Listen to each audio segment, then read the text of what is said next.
दान की लाइब्रेरी में छात्रों की ऐसी में पढ़ाई, वाईफाई की सुविधा भी, लोगों से किताबें मांगकर शुरू कर दी 2 स्थानों पर लाइब्रेरी, अब तीसरी की तैयारी। जरूरतमंद बच्चों की पढ़ाई किताब के अभाव में न छूटे, इसको लेकर शहर के कुछ युवाओं ने अनूठी मुहिम शुरू की है। यह युवा दान में मिली किताबों से लाइब्रेरी तैयार कर रहे हैं। दान में मिली किताबों से शहर में अभी तक 2 लाइब्रेरी तैयार की जा चुकी है। दूसरी लाइब्रेरी 1 जून से शुरू कर दी जाएगी। एक लाइब्रेरी कंपू टकसाल स्थित टोंटा की बजरिया में पिछले 4 साल से चल रही है। इस लाइब्रेरी में आस-पास के रहने वाले बच्चे बड़ी संख्या में पहुंचते हैं। इन बच्चों को पढ़ाई में किसी तरह की कोई परेशानी ना हो, इसको लेकर यहाँ पर कॉलेज में पढ़ने वाले छात्र पहुँचते हैं और इन बच्चों की पढ़ाई में मदद करते हैं। 4 साल पहले टोंटा की बजरिया के आसपास झुग्गियों में रहने वाले बच्चों को फालतू भटकता देख यहाँ की फिर एक प्रयास संस्था से जुड़े युवाओं ने कुछ करने की ठानी। इन बच्चों के माता पिता से बातचीत कर यह पता चला कि वे बच्चों को पढ़ाना तो चाहते हैं, लेकिन उनके पास किताबें खरीदने के पैसे नहीं हैं। इस पर संस्था के संस्थापक अंकित शर्मा के मन में इन बच्चों के लिए लाइब्रेरी शुरू करने का विचार आया। तब उन्होंने टकसाल में एक कमरा किराए पर लेकर लाइब्रेरी की शुरुआत की। जब लाइब्रेरी की शुरुआत की तब उनके पास सिर्फ कुछ ही किताबें थी। इसके बाद संस्था के सदस्यों ने लोगों से संपर्क किया और दान में किताबें लेना शुरू कर दिया। धीरे धीरे संस्था के पास किताबों का बड़ा संग्रह हो गया। इस पुस्तकालय में वर्तमान में 3500 से अधिक किताबें रखी हैं। इनमें पढ़ाई की किताबों के साथ धार्मिक सामाजिक किताबों के साथ कंपटीशन की किताबें भी हैं। लाइब्रेरी में छात्रों को गर्मी न लगे, इसको लेकर हाल ही में यहाँ एसी लगाया गया है। साथ ही छात्रों की सुविधा के लिए यहाँ पर वाईफाई भी लगवा दिया गया है। यहाँ पर सुबह शाम बड़ी संख्या में छात्र पढ़ाई के लिए आते हैं। लाइब्रेरी सुबह 8 बजे से दोपहर 2 बजे तक खुलती है और शाम को 4 बजे से रात 8 बजे तक इस लाइब्रेरी में 11वीं और 12वीं के अलावा कंपटीशन की तैयारी कर रहे छात्र भी बड़ी संख्या में आ रहे हैं। प्रतिदिन यहाँ पर 50 से अधिक छात्र कंपटीशन की तैयारियों के लिए पढ़ाई करने पहुँचते हैं। खास बात यह है कि इन छात्रों से किसी भी प्रकार का कोई शुल्क नहीं लिया जाता है।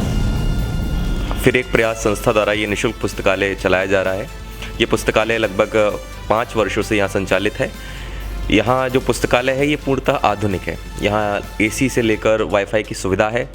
3500 लगभग किताबें हैं और सबसे रोचक बात है कि ये सारी किताबें दान की हैं। हमारी संस्था द्वारा जगह जगह जाके कैंपेन किए जा रहे हैं। लोगों से आग्रह किया जा रहा है कि यदि उनके पास पुरानी किताबें हैं या पुराना फर्नीचर है, बेंचेस हैं, रेक्स हैं, तो वो यहाँ पर दान दे सकते हैं। तो लोग आगे आ रहे हैं और दान कर रहे हैं। तो इस तरह से ये पुस्तकालय तैयार किया गया और ये पुस्तकालय पूर्णतः निःशुल्क है, आधुनिक है। यहाँ एक दान पेटी रखी जाती है जिसमें लोगों से आग्रह किया जाता है कि यदि वे संभव है तो इस पुस्तकालय के लिए वह अपनी सेवा राशि इसमें दे सकते हैं। इसके अलावा दूसरा पुस्तकालय अभी हम लोगों ने नगर निगम की सहयोग से 3R मार्ट के कार्यक्रम के तहत गोल पाड़िया पर स्थापित किया है, जो कि पूर्णतः आधुनिक पुस्तकालय है। उसे भी अच्छे से निर्माण किया जा रहा है। इसके अलावा तीसरा पुस्तकालय हम लोग ग्रामीण विधानसभा में शुरू करने वाले हैं, ग्रामीण क्षेत्र में बच्चों के लिए। वो प्रोसेस में वहाँ जगह देखी जा रही है और जल्द ही वहाँ भी इस तरह का पुस्तकालय स्थापित किया जाएगा। हमारी संस्था का उद्देश्य है कि जो आज वो समय है जहाँ पुस्तकों को में लोग रुचि नहीं रहना चाहते और आजकल जो लाइब्रेरीज़ हैं वो भी वहाँ कुछ इस तरह की लाइब्रेरी हो गई हैं कि वहाँ ना तो किताबें होती हैं, सिर्फ बॉक्स दिए जाते हैं पढ़ने के लिए, वाईफाई सुविधा दी जाती है। पूर्णतः वह पुस्तकालय सिर्फ कंपटीशन के बच्चों के लिए होती है। लेकिन हमारा मानना है कि पुस्तकालय में यदि पुस्तकें नहीं हैं तो फिर किस प्रकार का पुस्तकालय।